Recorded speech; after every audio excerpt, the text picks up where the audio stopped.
প্রশাসন কতটা নিরপেক্ষ থাকবে সেটি আসলে এখন আমি শঙ্কা প্রকাশ করছি।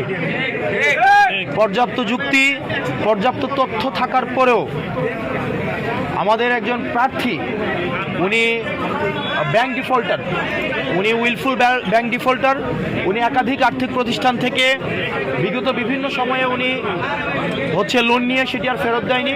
দেশের অর্থকে উনি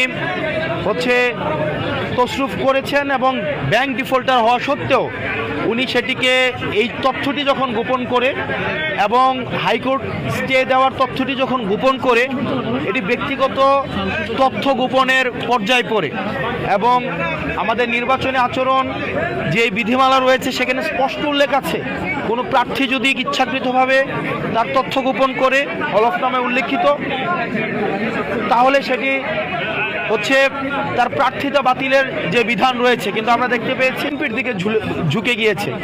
সহজ কথা, প্রশাসনের যে দ্বিচারিতামূলক আচরণ সেটি নিরপেক্ষ, সুষ্ঠু, অংশগ্রহণমূলক নির্বাচন কতটা হতে পারে সেটি নিয়ে আসলে আমরা শঙ্কা প্রকাশ করছি। বিভিন্ন সময়ে যে প্রশাসনের দেখেছি যে জুলাই গণঅভ্যুত্থানে ইতিমধ্যে পরবর্তী সময়ে বিভিন্ন সময়ে অনেক হামলা হয়েছে।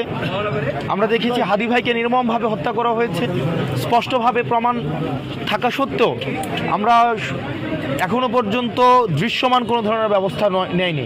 সেগুলো প্রশাসনের গাফিলতি এবং জুলাই অভ্যুত্থান পরবর্তী সময়ে গত 1.5 বছর আমরা দেখেছি যে প্রশাসনের আসলে দৃশ্যমান, প্রশাসনের যারা কর্তা কর্মব্যক্তি রয়েছে তারা নিজেদের সংস্কার তারা নিরপেক্ষ থাকতে, কিন্তু কতিপয় রাজনীতিবিদ, কতিপয় রাজনৈতিক দল তারা প্রশাসনকে, পুলিশকে নিয়ন্ত্রণ করতে চায়।